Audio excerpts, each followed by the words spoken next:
ಇವಾಗ ಈ ಕೋವಿಡ್-19 ಹೊಸ ಒಂದು ವೇರಿಯಂಟ್ ಆದರೆ JN1 ಅನ್ನು ಹೇಳಿ ಒಂದು ಹೊಸ ವೇರಿಯಂಟ್ ಈಗ ನಮ್ಮ ರಾಜ್ಯದಲ್ಲಿ ಆದರೆ ನಮ್ಮ ದೇಶದಲ್ಲಿ ಸ್ಟಾರ್ಟ್ ಆಗಿದೆ.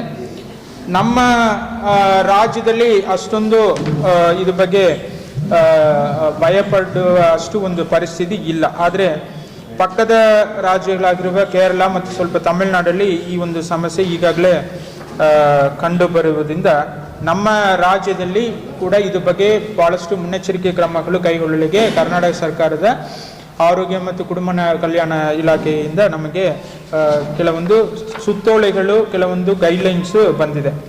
ಆದರೆ ಈ ಒಂದು ಕೋವಿಡ್-19 ವೇರಿಯಂಟ್ ಆಗಿರುವ JN1 ಇದು ಒಮಿಕ್ರಾನ್ ನಾವು ಏನು ಹೇಳಿದೀವೋ ಹಿಂದೆ 3ನೇ ಅಲೆಯಲ್ಲಿ ಏನು ಬಂದಿತ್ತು ಕೋವಿಡ್ ವೇರಿಯಂಟ್, ಅದನ್ನ ಸಬ್ ವೇರಿಯಂಟ್, ಅದನ್ನ ಒಂದು ಸಬ್ ವೇರಿಯಂಟ್, ಅದರಲ್ಲಿ ಇರುವ ಒಂದು ಒಳ ವೇರಿಯಂಟ್ ನಾವು ಹೇಳಬಹುದು.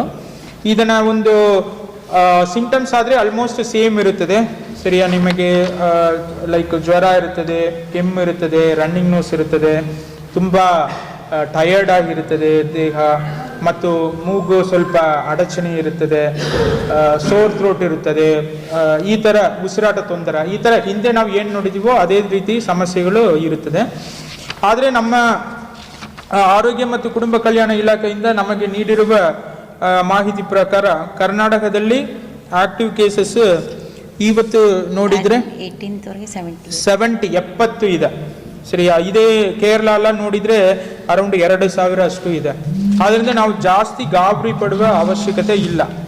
ಆದರೂ ನಮಗೆ ಸರ್ಕಾರದಿಂದ ನೀಡಿರುವ ಮುನ್ನೆಚ್ಚರಿಕೆ ಕ್ರಮಗಳಲ್ಲಿ ಏನೇನು ಹೇಳ್ತಾರಾದ್ರೆ,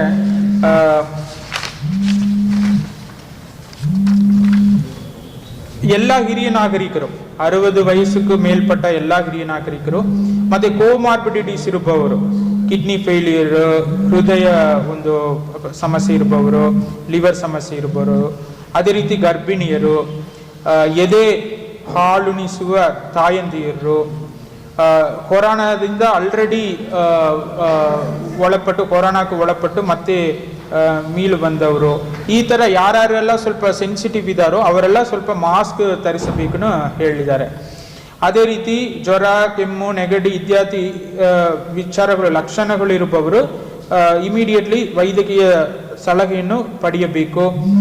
ತೀರಾ ಸಮಸ್ಯೆ ಇದ್ರೆ ಅವರಿಗೆ ಟೆಸ್ಟಿಂಗ್ ಕೂಡ ಮಾಡಬೇಕು. ಈ ಥರ ಕೆಲವೊಂದು ಗೈಡ್ಲೈನ್ಸ್ ಅನ್ನು ನಮಗೆ ಕೊಟ್ಟಿದ್ದಾರೆ. ಅದೇ ರೀತಿ ಟೆಸ್ಟಿಂಗ್ ಬಗ್ಗೆ ಮಾತಾಡುವಾಗ ಮಹಾರಾಷ್ಟ್ರದಲ್ಲಿ ಇವತ್ತು ಡೇಟ್ಗೆ ಯಾವುದು ಇನ್ಫೆಕ್ಷನ್ ಅಷ್ಟೊಂದು ಕಂಡು ಬರುವುದಿಲ್ಲ. ಇವತ್ತು ಡೇಟ್ ಎಷ್ಟಿದೆ ಮಹಾರಾಷ್ಟ್ರದಲ್ಲಿ? ಮಹಾರಾಷ್ಟ್ರದಲ್ಲಿ ಆಕ್ಟಿವ್ ಕೇಸಸ್ 12 ಅಷ್ಟೇ ಇತ್ತು. ಈವನ್ ನಮ್ಮ ಕರ್ನಾಟಕಕ್ಕಿಂತ ಕಡಿಮೆನೇ ಇದೆ. ಅದೇ ರೀತಿ ಗೋವಾ ರಾಜ್ಯದಲ್ಲಿ 22 ಇದೆ.